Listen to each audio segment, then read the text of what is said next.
We're going to run the country until such time as we can do a safe, proper, and judicious transition. This is the most dramatic military strike of Trump's second term. Within hours, U.S. forces attacked a wide range of targets, from key military sites to air bases to even the country's main port.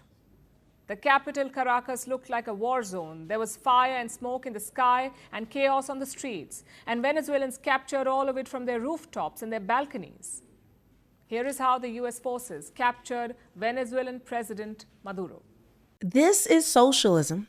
This is what Maduro did to his people in 2019. He had opposition protesters run over by armored military vehicles. This is what the Democrat Party is defending. This is what they want to do to you. Do not. Donald Trump, my player partner, my partner player, had decided he was going to invade Venezuela and capture their president. It was loud, scary, and unprecedented. The U.S. struck Venezuela with full force. Caracas lit up like a battlefield. Its skyline shrouded in smoke and fire. And its people stunned. Eyewitnesses saw the American operation unfold before their very eyes. I live here in Chacao, and approximately an hour and a half ago, we felt planes flying and explosions. Several explosions, at least 8 or 10. And now I went out to look around. Now all you see is smoke, smelling like creolin.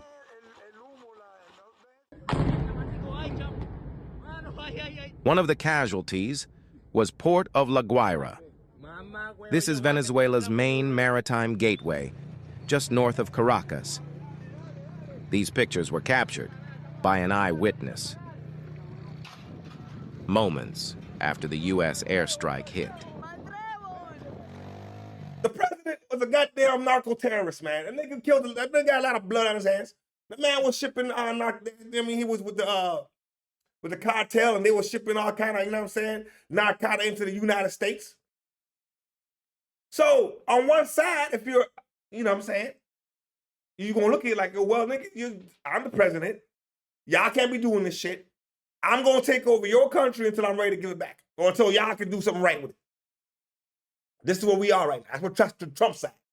The other side going to say, nah, this nigga just being a bully. You know what I'm saying? But I don't want nobody bringing in no narcotics into my country. More footage emerged within minutes. Explosions ripped through an airbase too, right inside Caracas. Experts were quick to confirm. The U.S. didn't even spare military installations. And this was not any remote outpost. This was the heart of the capital, and it was under attack.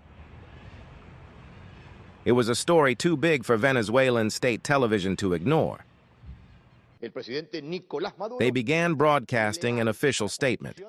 It confirmed explosions had rocked Caracas, and 3 other states, Miranda, Aragua, and La Guaira. It called the U.S. strikes military aggression. Today, more than ever, President Nicolás Maduro is loyal to the Constitution to protect his people. The Bolivarian Republic of Venezuela rejects, condemns, and denounces before the international community the grave military aggression perpetrated by the current government of the United States of America. President Nicolás Maduro had declared a national emergency. He called on his allies to mobilize. Across the capital, residents were already awake. Some stood on rooftops, others filmed from balconies. Venezuela's interior minister took to the streets.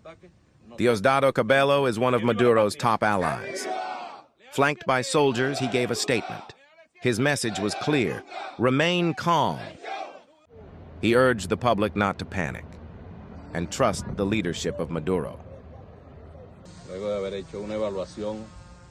after evaluating the damages caused by the criminal and terrorist attack against our people, our patriotic ground, electric facilities, the Bolivarian Revolution, and even those who aren't related to the Bolivarian Revolution.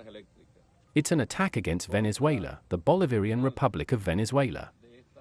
In the end, after these attacks, we will win. Long live the homeland.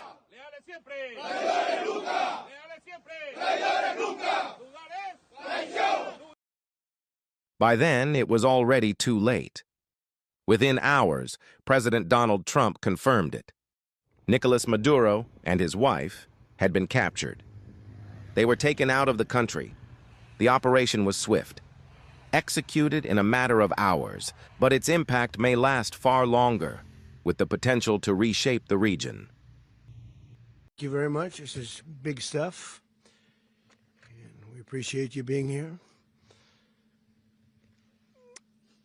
Late last night and early today, at my direction, the United States Armed Forces conducted an extraordinary military operation in the capital of Venezuela.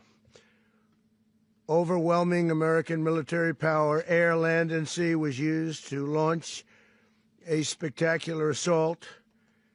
And it was an assault like people have not seen since World War II. It was a force against a heavily fortified military fortress in the heart of Caracas to bring outlaw dictator Nicolás Maduro to justice. This was one of the most stunning, effective, and powerful displays of American military might and competence in American history. And if you think about it, we've done some other good ones, like the attack on Soleimani, the attack on al-Baghdadi, and the obliteration and decimation of the Iran nuclear sites just recently in an operation known as Midnight Hammer. All perfectly executed and done. Midnight Hammer, perfectly executed and done. We heard it from the president himself. He said, listen, I'm taking over your country to further notice. This is just what it is. Y'all niggas wasn't running it right. Got this narco-terrorist in the motherfucking office. Get rid of this nigga. And the motherfuckers, the goddamn what? NATO or whoever else, you know what I'm saying? It's the UN or whoever the fuck else. Y'all niggas wasn't doing y'all job. So I got to do the job for y'all. Sound like a boss to me. And you can call it some mafia shit, but it sounds like some bosses to me. You know what I'm saying?